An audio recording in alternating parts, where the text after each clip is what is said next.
communists, socialists, all you redistributionists, the guys who think that you know better than a free market.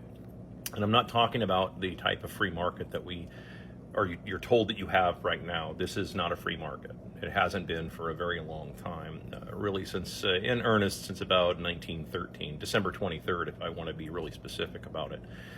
So, because I mean, you guys hear me pick on the right all the time, and I do. I hit them a lot harder than I hit you guys, but when I do finally hit you guys, my left hook is absolutely devastating.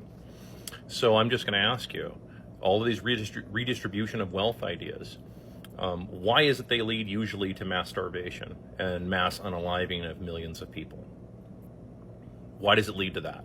And I mean, it does it every single time. Why do you think it led to that with Mao and Stalin? You know, why did it lead to the Ukrainian starvation that nobody talks about? The Ukrainian Holocaust that nobody talks about. Why did it lead to that? Because you'll do anything except actually fix the money, I've noticed. Now, this is the same criticism I level at pretty much everybody else too, because nobody else wants to fix the money. You don't want to fix the currency. What you want to do is just implement your ideas that you think are going to somehow work better than all of the other ideas. But it wasn't real socialism. And we hear that all the time. Everybody hears that all the time. They hear this kind of bullshit constantly. Like, okay, well, then what's going to make it real? Well, you know, we're going to redistribute it to make everybody not poor. That's not ever going to be a thing. Because I don't want a 40,000 square foot mega mansion. I don't want that. That's not what I'm after. I don't need a $700,000 car. And that's where all this stuff leads, eventually. Is that, well, it's a human right. If I don't have a Bugatti, you know, then, I mean, that's a human right. Because that's eventually, and you say, oh, well, that's crazy. No, it's really not. That's where that stuff leads.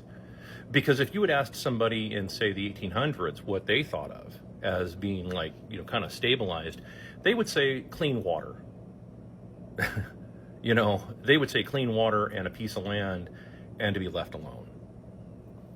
That's a lot of what people would have said. But see, now it's morphed into, well, you know, an apartment with a microwave oven and all kinds of other stuff. That's all part of, that needs to be a human right. Like, do you see the problem with all of that? Well, but advancements. Yeah, advancements are, you can have all the advancements. You just have to work for them and build them yourself. And you can have honest division of labor.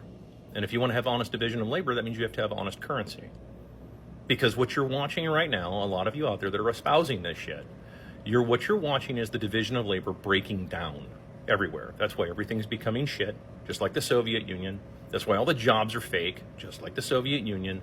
That's why the money's fake. You know, we pretend to work, they pretend to pay us. That's where all this comes from. This has all been done before, all of this crazy shit that you're saying. Except that you're being told it's the fault of capitalism. Yes, I know, because you saw a professor on YouTube who used the term late-stage capitalism, and that took off like wildfire, and everybody has stolen that and branded that as their own. And that's not true. It's late-stage currency going to shit. That's what it is. It's late-stage people printing too much money, thinking that that's going to solve all the problems, and it doesn't.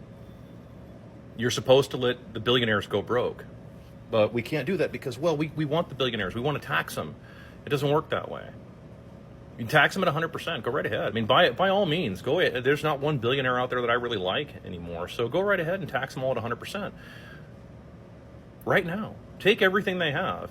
Find every billionaire and anybody with anything over $100 million of so-called net worth, and you're going to find out that most of that is fake anyway. These are fake billionaires. None of these guys have any fucking money.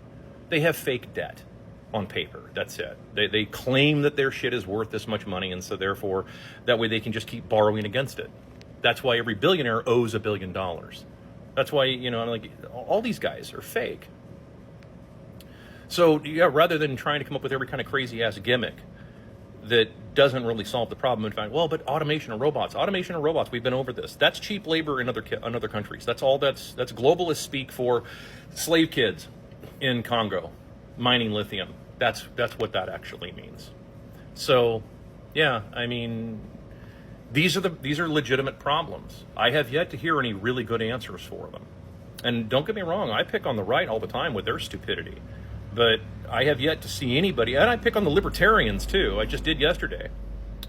And I have yet to see anybody say anything about, yeah, let's go ahead and fix the currency. Yeah, because you don't want to do that. Because everybody knows that as soon as you fix the currency, the people who do all the fucking work make all the money. That's the truth. And it always has been. The people, the 20% of the population that do all the goddamn work, that do all the shit that you don't want to do because, you know, you're above that, or you can't do because you're not competent to do it, those guys make all the money. They make 80% of the wealth, and it happens every single time. It's called the 80-20 rule. Now, with a hard currency that we have now in terms of technology, maybe those numbers change. Maybe it goes back closer to 50-50. My guess is if that goes to 50-50, it's going to split almost evenly male and female. You can be pissed about that all you want, ladies, but that's what will probably end up happening in most cases. I'm not talking about the women that are actually truly industrious, especially quite a few that are, but usually it's much later in life. It's usually when they're in their 50s and 60s, just like it is with men, right? If you look at the stats, the numbers don't lie. Most men really make their money in their 50s, 60s, 70s, and 80s. That's when they start making real money.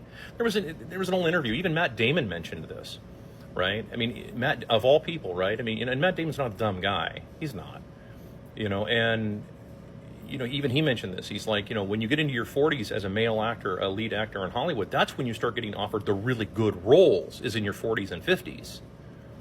Like, yeah, just kind of how it works. Okay. So yeah, you guys with the wealth redistribution ideas, like, you're going to have to reconcile the idea about what about the people who don't necessarily want to have all of that, and who are you going to steal it from?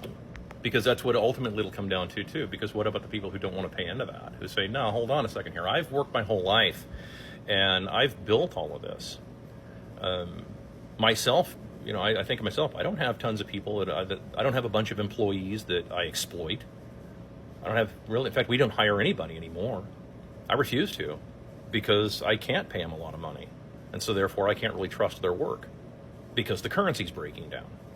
Because people don't work for money, they work for that which the money will buy. And if it doesn't buy anything, then people just eventually fade out and they say, forget it. This is why you're seeing the most incompetent people get promoted to their top level of incompetence and obedience. That's it. That's true in the military, true with police, true with just about every job out there, every corporate job. That's why you'll have the bosses of all these companies are morons, right? That's why most of your supervisors in these big companies are idiots. They're promoted to their level of incompetence, their highest level of incompetence, and then they just kind of sit there and languish and torture everybody below them because they don't know what the fuck they're actually doing. They know they're doing what they're told, but they have no idea why they're doing it. Yeah, because that takes experience.